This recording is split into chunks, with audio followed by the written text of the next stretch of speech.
We're looking at two mirrors held up on the same day.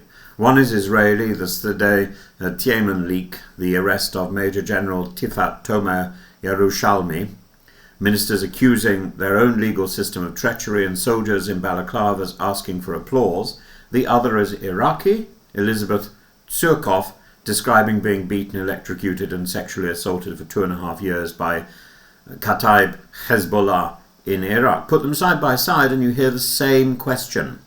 Who controls force once the prisoner cannot fight back? First, the Israeli scene. In 2024, a Palestinian detainee, Sde Teiman, was so badly assaulted that he ended up with broken ribs and a tear near his rectum. That by itself is already a red flag in the law of armed conflict.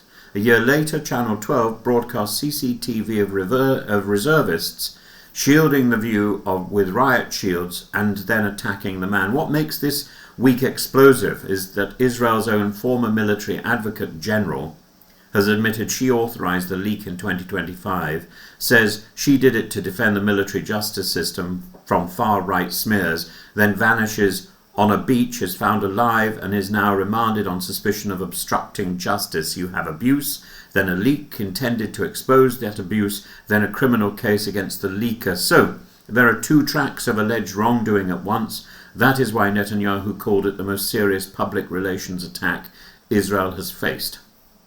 Second, notice the political choreography. Far-right MKs and ministers immediately said the soldiers were heroes and the real crime was showing the footage. The wife of one of the accused soldiers stood in the Knesset and said the system had spat in her husband's face.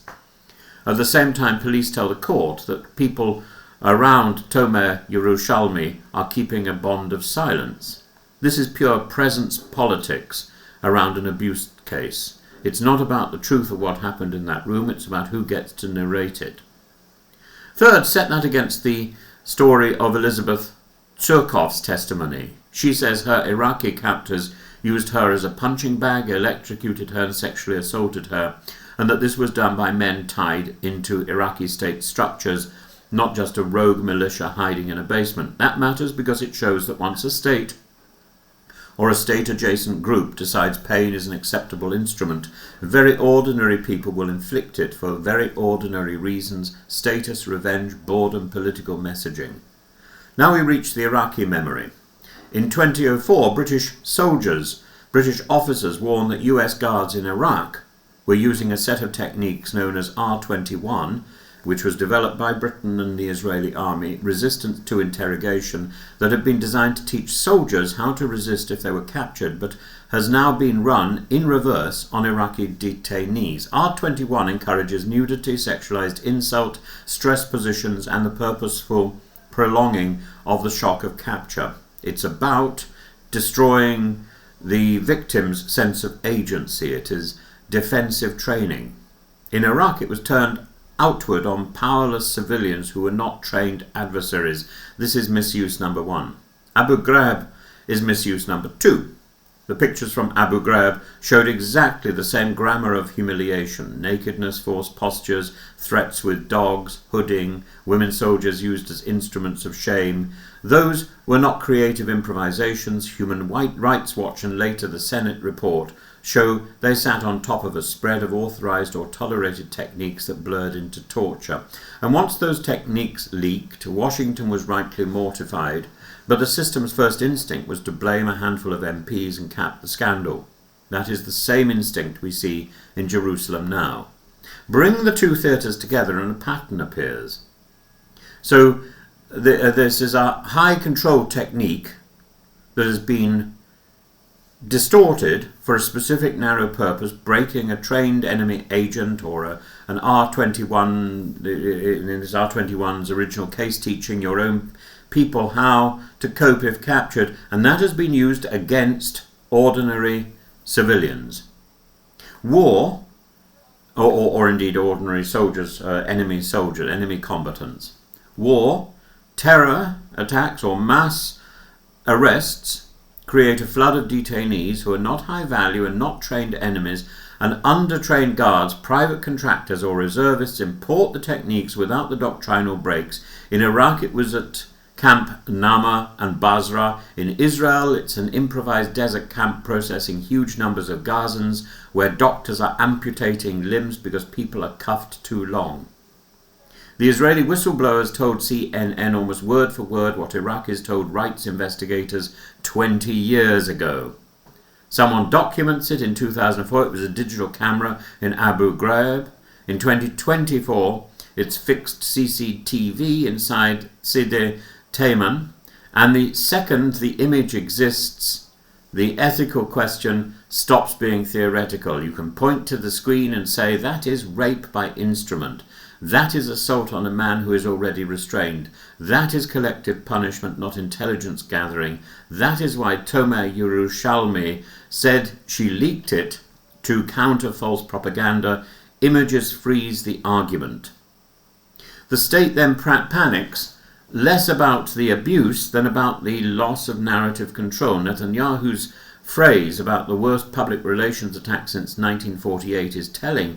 He does not say the act was the worst act, he says the exposure was the worst exposure. Exactly the same anxiety that drove US commanders in Iraq to talk about how the photos were recruiting tools for the insurgency. The harm was reputational first, humanitarian second.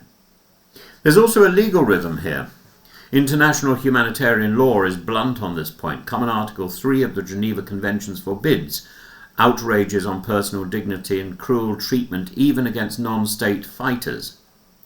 The UK learned this painfully in the Bahar Musa case in Basra, where hooding, stress positions and beatings left a hotel receptionist dead and covered in injuries. Israel today is being reminded of the same thing. Once the footage is public, you cannot argue this away as the fog of war. You have to show an independent investigation, equal treatment of soldiers and leakers, and a chain of command that punishes rather than shields. Right now, Israel is doing the opposite by remanding the person who exposed the abuse faster than it has punished the people who carried it out. That asymmetry is exactly what broke trust in British military justice over Iraq. So, where does R21, where does that lesson bite for Israel? R21 or R2I was misused because it was moved from the classroom to the cage without the instructors. At Sde Teiman, the reports speak of detainees in diapers, blindfolded, strapped, punished for tiny breaches, attacked by dogs and even medical staff without proper paper documentation. That is classic drift from controlled restraint to punitive ritual. The answer is not to silence the person who showed it. The answer is to pursue, is to narrow the purpose again, put medically documented limits back in place and make it clear that revenge on Gazans is not an authorized Israeli objective, or at least it's not authorized on paper. Otherwise, this incident will sit in every future UN report alongside Gaza casualty figures and be quoted forever as proof of a system-wide abuse. Finally, Surkov's voice gives the whole affair a moral sting. She has every reason to hate her captors. She has every reason to want Iraqi torture publicly named. Precisely for that reason, Israel cannot say in the same week that Iraqi abuse is barbaric and Israeli exposure of abuse is treacherous. If you demand justice for her, you must accept scrutiny for Sde Teiman. Anything else will look like ethnicized outrage. Pain counts when our person suffers, silence when the bound man is Palestinian. That is the talk. It is about custody, not heroism. It is about how fast military cultures forget why these techniques were invented and how easily they are bent to humiliate the weak.